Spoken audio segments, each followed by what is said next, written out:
আসসালামু আলাইকুম, আমি Mohammad Munim, SSC 2023 batch, Notre Dame college, Dhaka. বর্তমানে পড়াশোনা করছি ঢাকা বিশ্ববিদ্যালয়ে। তোমরা যারা এসএসসি 2024 ব্যাচ আছো, ইতিমধ্যে কিন্তু তোমাদের রেজাল্টটা প্রকাশিত হয়ে গেছে এবং আমি আশাবাদী তোমরা যে আশা নিয়ে পরীক্ষাটা দিয়েছিলে সবাই তার প্রত্যাশিত ফলাফলটা পেয়েছো।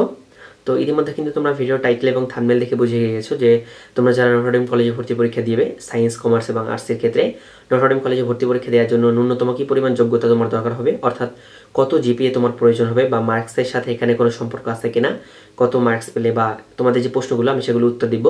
এবং পাশাপাশি তোমরা যারা বিভাগ পরিবর্তন করতে চাও, অর্থাৎ তোমরা যারা সায়েন্স বিভাগ থেকে কমার্স কিংবা কমার্স থেকে আর্টস অথবা সায়েন্স থেকে আর্টসে যেতে চাও, তাদের ক্ষেত্রে যে ন্যূনতম রেস্ট্রিকশনটা দেওয়া আছে আমরা সেটা নিয়েও আলোচনা করব।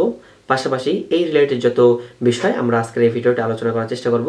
সুতরাং তোমরা যারা Notre Dame college, Saint Joseph college এবং হলি ক্রস কলেজে পরীক্ষা দিতে চাও তারা অবশ্যই আমার চ্যানেলটা সাবস্ক্রাইব করে রাখবে এবং ফেসবুক পেজ থেকে দেখে থাকলে পেজটে লাইক এবং ফলো দিয়ে রাখতে পারো। কারণ এখন থেকে শুরু করে তোমাদের একদম এডমিশন জার্নি শেষ পর্যন্ত প্রত্যেকটা বিষয় আমি চেষ্টা করবো আমার ইউটিউব চ্যানেল এবং ফেসবুক পেজে উল্লেখ করার জন্য। সেক্ষেত্রে তোমরা যাতে সবার আগেই একদম সঠিক তথ্যটা পেয়ে যাও সেজন্য আমি সর্বোচ্চ চেষ্টা করব। যাই হোক, আজকের বাইরের কথা না বলি, একদম আমাদের মূল কথার যে টপিক, অর্থাৎ নটর ডেম কলেজে ভর্তি পরীক্ষা দেওয়ার জন্য ন্যূনতম কত জিপিএর প্রয়োজন হবে। তো প্রথমেই চলে আসে সায়েন্সের ক্ষেত্রে। তুমি যদি সায়েন্সে 9-10 পড়ে থাকো এবং যদি নটর ডেম কলেজে সায়েন্স বিভাগ থেকেই ভর্তি হতে চাও, সেক্ষেত্রে তোমাকে অবশ্যই জিপিএ 5 পেতে হবে। তবে এক্ষেত্রে গোল্ডেন পাওয়ার কোনো প্রয়োজন নেই। তুমি যদি ওভারঅল জিপিএ 5 পেয়ে যাও তাহলে কিন্তু তুমি নটর ডেম কলেজে ভর্তি পরীক্ষা অংশগ্রহণ করে যাবে। তোমাদের একটা কনফিউশন কাজ করে এই সায়েন্স নিয়ে, যে সেখানে ব্র্যাকেট দিয়ে লেখা থাকে উচ্চতর গণিত সহ। তোমরা চিন্তা করো মনে হয় উচ্চতর গণিতে অবশ্যই জিপিএ 5 লাগবে, না হলে তুমি পরীক্ষা অংশগ্রহণ করতে পারবে না। এ কারণে হয়তো বা ভুলবশত অনেকে ভর্তি পরীক্ষায় আবেদনও করো না। আমি একটু ক্লিয়ার করতে চাই, উচ্চতর গণিত সহ মানে তোমার উচ্চতর গণিত সাবজেক্টটা থাকতে হবে। অর্থাৎ অনেক গ্রাম অঞ্চলে দেখা যায় যে অনেক স্কুলে অনেক উচ্চতর গণিত বাদ দিয়ে কৃষি নিয়ে পড়াশোনা করে, তাহলে কিন্তু তারা নটর ডেম কলেজে পড়াশোনা করতে পারবে না বা আবেদন করতে পারবে না। সেক্ষেত্রে অবশ্যই তোমাকে উচ্চতর গণিত সাবজেক্ট হিসেবে থাকতে হবে এবং ওভারঅল A+ পেলেই হবে। গোল্ডেন A+এরও প্রয়োজন নেই এবং উচ্চতর গণিতে যে মাস্ট A+ পেতে হবে তেমনও বিষয়টা না। সুতরাং তুমি যদি নটর ডেম কলেজের সায়েন্স বিভাগ থেকে পরীক্ষা দিতে চাও তোমাকে অবশ্যই জিপিএ 5 পেতে হবে।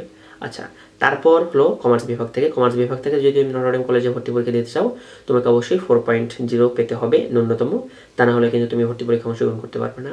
এবং মানবিক বিভাগের ক্ষেত্রে আসলে অনেকটা ছাড় রয়েছে। তোমরা যারা 3.00 পাও তারা কিন্তু সবাই নটর ডেম কলেজে মানবিক বিভাগ থেকে আবেদন করতে পারো। সুতরাং সায়েন্সের ক্ষেত্রে অবশ্যই জিপিএ 5 লাগবে, কমার্সের ক্ষেত্রে জিপিএ 4 লাগবে এবং মানবিক বিভাগের জন্য জিপিএ 3.00 লাগবে।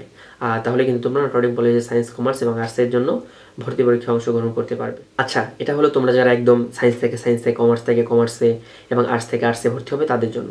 এখন একটু বলে যাচ্ছি, তোমরা যারা বিভাগ পরিবর্তন করবে, অর্থাৎ এতদিন সায়েন্সে পড়াশোনা করছো বা কমার্সে পড়াশোনা করতেছো, এখন বিভাগটা পরিবর্তন করে নটর ডেম কলেজে কমার্সে ভর্তি হতে চাও বা মানবিক বিভাগে ভর্তি হতে চাও, তাদের ক্ষেত্রে তোমরা যারা এতদিন 9-10 সায়েন্স বিভাগ থেকে পড়াশোনা করেছো, তারা যদি তোমরা কমার্সে নটর ডেম কলেজে ভর্তি পরীক্ষা দিতে চাও সেক্ষেত্রে অবশ্যই তোমাকে সায়েন্সের কোশ্চেনে অ্যান্সার করতে হবে এবং তোমার জিপিএ প্রয়োজন হবে 4.50। অর্থাৎ তুমি যদি 4.50 পাও ন্যূনতম, তাহলে কিন্তু তুমি নটর ডেম কলেজে কমার্স বিভাগের জন্য আবেদন করতে পারবে। এবং তোমরা যদি কেউ কমার্স বিভাগে আগে পড়াশোনা করে থাকো অথবা সায়েন্স বিভাগে পড়াশোনা করতে চাও করে থাকো এবং যদি নটর ডেম কলেজে মানবিক বিভাগে পড়াশোনা করতে চাও তাহলে কিন্তু তোমার ন্যূনতম যোগ্যতা প্রয়োজন হবে 3.50। অর্থাৎ তুমি যদি 3.50 পাও তাহলে কিন্তু তুমি নটর ডেম কলেজে মানবিক বিভাগের জন্য বিভাগ পরিবর্তনের মাধ্যমে আবেদন করতে পারবে। সেক্ষেত্রে তোমাদের কিন্তু আগেই যে কথাটা বলেছিলাম, তোমরা মানে যে বিভাগে নবম এবং দশম শ্রেণীতে পড়াশোনা করেছো, নটর ডেম কলেজে তোমরা যে বিভাগের জন্য আবেদন করো না কেন, তোমাকে কিন্তু সেই পূর্ববর্তী অর্থাৎ নবম এবং দশম শ্রেণীতে যে বিভাগে পড়াশোনা করেছো তার উপর তোমাকে পরীক্ষা অংশগ্রহণ করতে হবে। যদি উদাহরণস্বরূপ বলতে চাই যে তুমি কমার্সে পড়াশোনা করেছো, এখন মানবিক বিভাগে যেতে চাও, সেক্ষেত্রে কিন্তু অবশ্যই তোমাকে কমার্সের কোশ্চেনেই অ্যান্সার করতে হবে।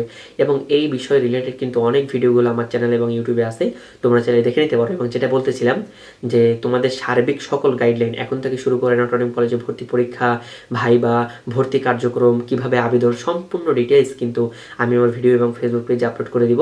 তোমরা চাইলে ফেসবুক পেজটা লাইক এবং ফলো দিয়ে রাখতে পারো এবং ইউটিউব চ্যানেলটা সাবস্ক্রাইব করে রাখতে পারো এবং চাইলে তোমাদের বন্ধুদের কাছে শেয়ারের মাধ্যমে পৌঁছে দিতে পারো। তো আজকের ভিডিওটা এই পর্যন্তই। এবং হলি ক্রস কলেজে ভর্তির ন্যূনতম যোগ্যতা, সেন্ট জোসেফ কলেজে ভর্তির ন্যূনতম যোগ্যতা এবং সার্বিক বিষয় নিয়ে আমি অনেকগুলো ভিডিও আপলোড দিব, তোমরা চাইলে দেখে নিতে পারো। আসসালামু আলাইকুম।